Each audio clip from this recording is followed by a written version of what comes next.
본 안건의 공동 발의자로 참여한 인권위원으로서 안건에 대한 몇 가지 입장을 밝히기 전에 우리 국가인권위원회에서 일어난 일부 유감스러운 일에 대해 발언하겠습니다. 저희 인권위원들이 안건을 상정할 때 비밀을 보장해야 하는 비공개 안건을 공무원이 외부로 유출하는 것은 공무상 비밀 누설죄에 해당하거나 징계 사유가 될 수 있습니다. 5명의 인권위원이 상정한 안건은 당시 비공개 안건이었고 이 안건이 외부로 유출된 것은 매우 유감스럽습니다. 안건의 사안의 중대성이 크고 또 전원위에 상정되었다고 해서 상정된 안건이 최종안인 것은 아닙니다. 의결을 거친 후에야 그 안건에 효력이 있고 또 회의에서 문구의 수정이나 의견 등이 바뀔 수 있기 때문에 사전에 공개되어서는 안 되는 부분이 상당히 있습니다.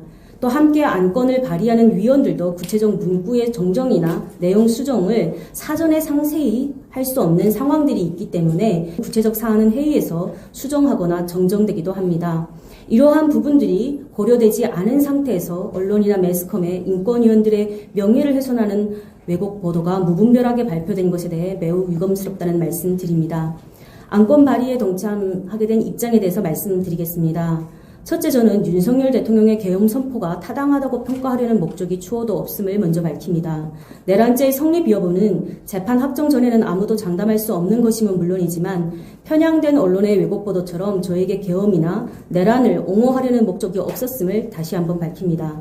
많은 국민들이 계엄 선포로 인해 놀란 마음과 강한 거부감이 있고 아직도 그 피해가 남아있을 수 있기에 안타깝게 생각하고 혼란의 이 정국이 하루빨리 해소되어 국가와 국민이 안정을 찾게 되길 바라는 마음이었습니다. 둘째, 국가인권위원회는 사법기관이 아니기에 계엄 선포의 적법성이나 불법성에 대한 법률적 판단을 하지 않습니다. 국가인권기구로서 개인이나 국가기관의 인권 침해와 차별이 있었는지 심의하고 정책적 권고를 할 수 있기에 대한민국의 법치주의와 인권이 수호되기를 바라는 인권위원회 한 사람으로서 안건 상정에 동참하게 되었습니다. 셋째로 국가인권위원회는 대한민국 영토에 살고 있는 모든 사람의 인권 침해와 차별에 대해 심의하는 준독립기구입니다. 파리 원칙에 따라 설립된 국가인권위원회는 국제인권협약과 헌법, 국가인권협법에 따라 인권 침해와 차별에 대해 심의합니다. 특정 사람들을 위해 권고하는 기관이 아니며 어느 누구도 단 한 사람도 헌법에서 보장하는 기본권을 침해당해서는 아니됨을 명백히 밝힙니다.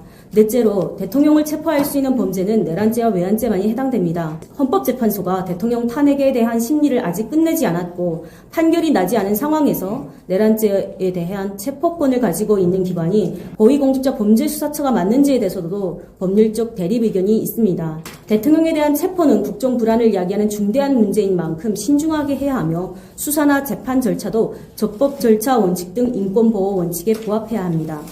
다섯째로 형사소송법상 모든 피의자나 피고인은 불구속 상태에서 수사나 재판을 받는 것이 원칙이고 이는 헌법상 무죄 추정의 원칙에 따라 피의자 또는 피고인의 방어권을 보장하는 형사소송법의 대원칙과 맥을 같이 합니다. 따라서 대통령 윤석열을 포함하여 계엄 선포와 관련되어 구금된 모든 사람들의 수사와 심의, 법적 판결에 있어서도 이는 적용되어야 할 당위성이 있으며 법률적 절차 진행 중에도 사람의 인권은 보장되어야 하고 구제되어야 하기에 본 안건을 상정하게 되었음을 밝힙니다. 이상입니다.